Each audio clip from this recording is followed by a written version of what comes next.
स्वाध्याय इयत्ता 10वी विषय इतिहास पाठ पहिला इतिहास लेखन पाश्चात्य परंपरा। प्रश्न पहिला अ दिलेल्या पर्यायांपैकी योग्य पर्याय निवडून विधाने पूर्ण करा। 1. आधुनिक इतिहास लेखनाचा जनक रिकामी जागा यास म्हणता येईल। पर्याय अ व्हॉल्टेअर, पर्याय ब रेने देकार्त, पर्याय क लिओपोल्ड रांके, पर्याय ड कार्ल मार्क्स। आधुनिक इतिहास लेखनाचा जनक व्हॉल्टेअर यास म्हणता येईल। 2. आर्किओलॉजी ऑफ नॉलेज हा ग्रंथ रिकामी जागा यांनी लिहिला। पर्याय अ कार्ल मार्क्स, पर्याय ब मायकेल फुको, पर्याय क लुसिओ फेबर, पर्याय ड व्हॉल्टेअर। आर्किओलॉजी ऑफ नॉलेज हा ग्रंथ मायकेल फुको यांनी लिहिला। ब पुढीलपैकी चुकीची जोडी दुरुस्त करून पुन्हा लिहा। 1.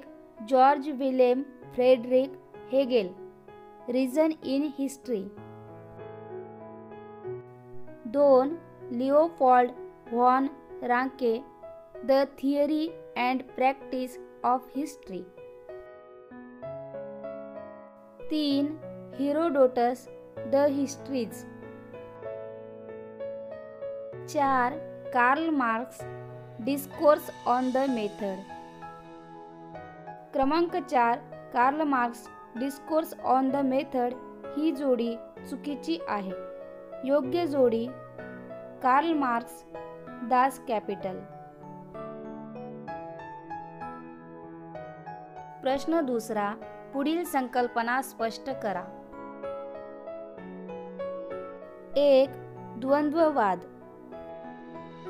एखाद्या घटनेचा अर्थ लावण्यासाठी परस्पर विरोधी असे दोन सिद्धांत मांडून त्यातून योग्य तर्क लावला जातो। या मांडणीला द्वंद्ववाद असे म्हणतात। जॉर्ज हेगेल यांनी या सिद्धांताची मांडणी केली। दोन्ही परस्पर विरोधी सिद्धांतांची उलटसुलट चर्चा केल्यावर दोन्ही सिद्धांतातील सार असलेली समन्वयात्मक मांडणी करता येते। असे न केल्यास मानवी मनाला त्या घटनेचे नीट आकलन होत नाही। थोडक्यात दोन परस्पर विरोधी विचारांच्या चर्चेतून जी समन्वयात्मक मांडणी होते त्या पद्धतीलाच द्वंद्ववाद असे म्हणतात। 2. ॲनल्स प्रणाली राजकीय अभ्यासाबरोबरच स्थानिक लोक तत्कालीन हवामान, व्यापार, शेती, तंत्रज्ञान, दळणवळण व संपर्काची साधने, सामाजिक विभागणी आणि समूहाची मानसिकता यांचाही अभ्यास करणे महत्त्वाचे मानले जाऊ लागले।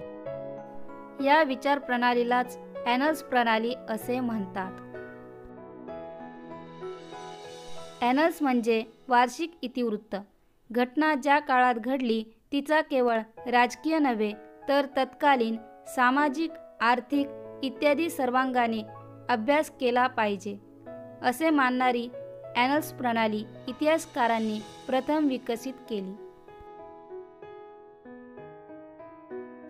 प्रश्न तिसरा पुढील विधाने सकारण स्पष्ट करा। 1. स्त्रियांच्या आयुष्याशी निगडीत विविध पैलूंवर विचार करणारे संशोधन सुरू झाले। इतिहास लेखनात पुरुषप्रधान दृष्टिकोनाचा प्रभाव होता। सिमोन द बोवा या फ्रेंच विदुषीने इतिहास लेखनात स्त्रीवादी भूमिका मांडली। त्यामुळे स्त्रीवादी इतिहास लेखनात स्त्रियांचा समावेश केला गेला। इतिहास लेखनाच्या क्षेत्रातील पुरुषप्रधान दृष्टिकोनाचा पुनर्विचार करण्यावर भर दिला। सिमोन द बोवा यांच्या या स्त्रीवादी भूमिकेमुळे स्त्रियांशी संबंधित नोकरी, ट्रेड युनियन, स्त्रियांचे कौटुंबिक जीवन यांच्याशी निगडीत विविध पैलूंवर विचार करणारे संशोधन सुरू झाले. 2. फुको यांच्या लेखन पद्धतीला ज्ञानाचे पुरातत्व म्हटले आहे. मायकेल फुको यांनी कालक्रमानुसार इतिहासाची अखंड मांडणी करण्याची पद्धती चुकीची ठरवली. त्यांच्या मते अंतिम सत्यापर्यंत पोहोचणे हे पुरातत्वाचे उद्दिष्ट नसून भूतकाळातील स्थित्यंतरांचे म्हणजेच बदलांचे स्पष्टीकरण देण्याचा पुरातत्वाचा प्रयत्न असतो. फुको यांनी इतिहासातील स्थित्यंतरांचे स्पष्टीकरण देण्यावर अधिक भर दिला, म्हणून त्यांच्या लेखन पद्धतीला ज्ञानाचे पुरातत्व असे म्हटले आहे.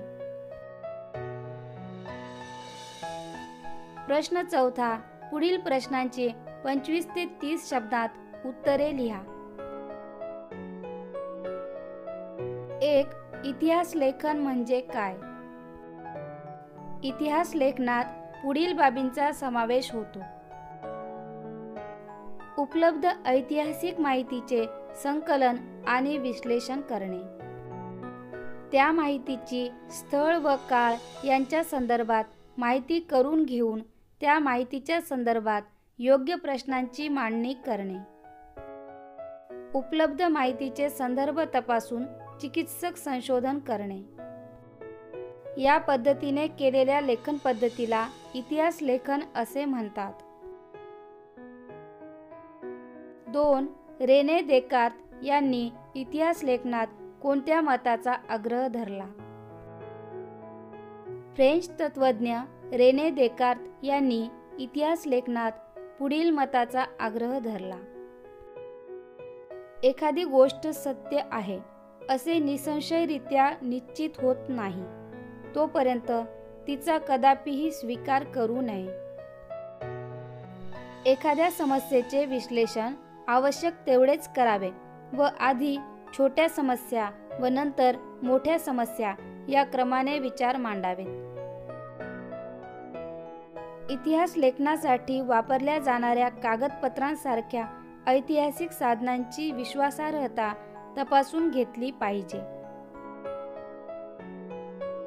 3. व्हॉल्टेअर यांना आधुनिक इतिहास लेखनाचे जनक असे का म्हटले जाते? व्हॉल्टेअर यांच्या मते इतिहास लेखनासाठी वस्तुनिष्ठ सत्य आणि घटनांचा कालक्रम योग्य असायला हवा. तत्कालीन समाजाच्या परंपरा, शेती, व्यापार व आर्थिक व्यवस्था यांचा विचार होणे आवश्यक आहे. त्यांच्या या मतामुळे इतिहासाची मांडणी करताना मानवी जीवनाचा सर्वांगीण विचार व्हायला हवा हा नवीन विचार पुढे आला. म्हणून व्हॉल्टेअर यांना आधुनिक इतिहास लेखनाचे जनक असे म्हटले जाते. प्रश्न 5. पुढील संकल्पना चित्र पूर्ण करा.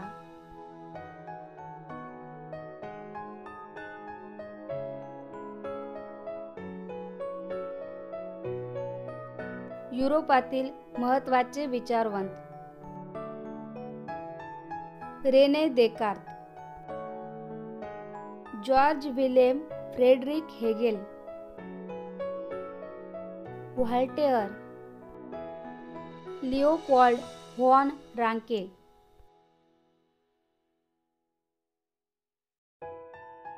प्रश्न 6. पुढील प्रश्नांची सविस्तर उत्तरे लिहा.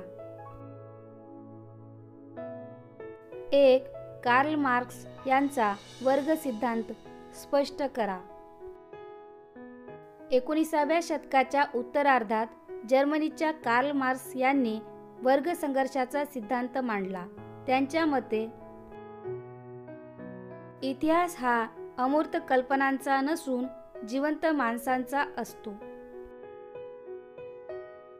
मूलभूत गरजा भागवण्यासाठी उपलब्ध असलेल्या उत्पादन साधनांच्या स्वरूपावर व मालकीवर माणसामाणसांचे नातेसंबंध अवलंबून असतात.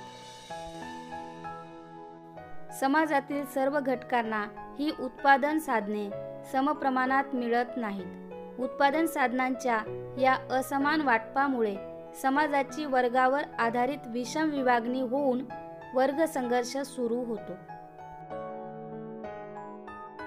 उत्पादन साधने ताब्यात असलेला वर्ग अन्य वर्गांचे आर्थिक शोषण करतो.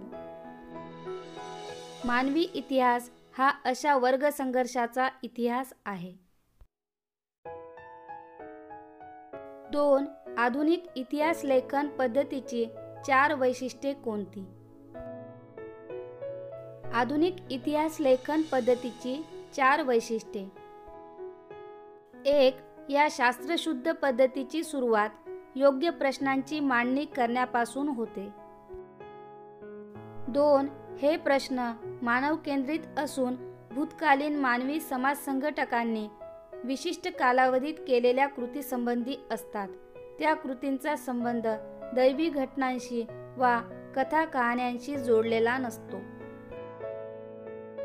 3. या प्रश्नांच्या उत्तरांना इतिहासातील विश्वासार्ह पुराव्यांचा आधार असल्याने त्यांची मांडणी तर्कसंगत असते. 4. मानवाने केलेल्या भूतकालीन कृतींच्या आधारे इतिहासात मानवजातीच्या वाटचालीचा वेध घेतला जातो. 3. स्त्रीवादी इतिहास लेखन म्हणजे काय? स्त्रीवादी इतिहास लेखन म्हणजे स्त्रियांच्या दृष्टिकोनातून केलेली इतिहासाची पुनर्रचना होय.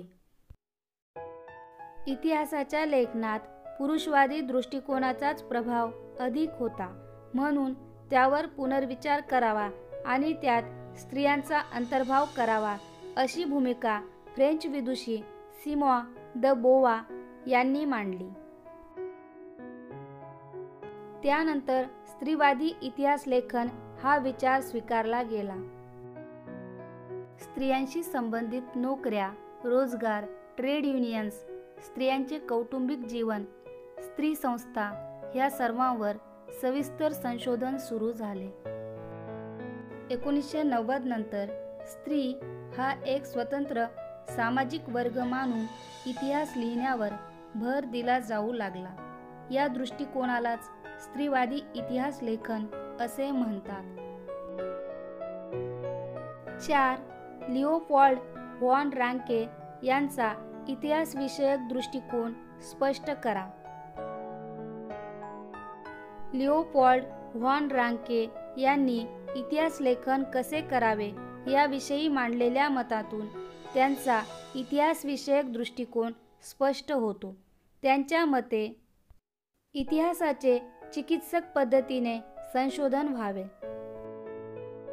इतिहास लेखन करताना ऐतिहासिक घटनांशी संबंधित सर्व कागदपत्रे व दस्तऐवज यांचा कसून शोध घेणे आवश्यक आहे. या सखोल संशोधनामुळे आपल्याला ऐतिहासिक सत्यापर्यंत पोहोचता येते.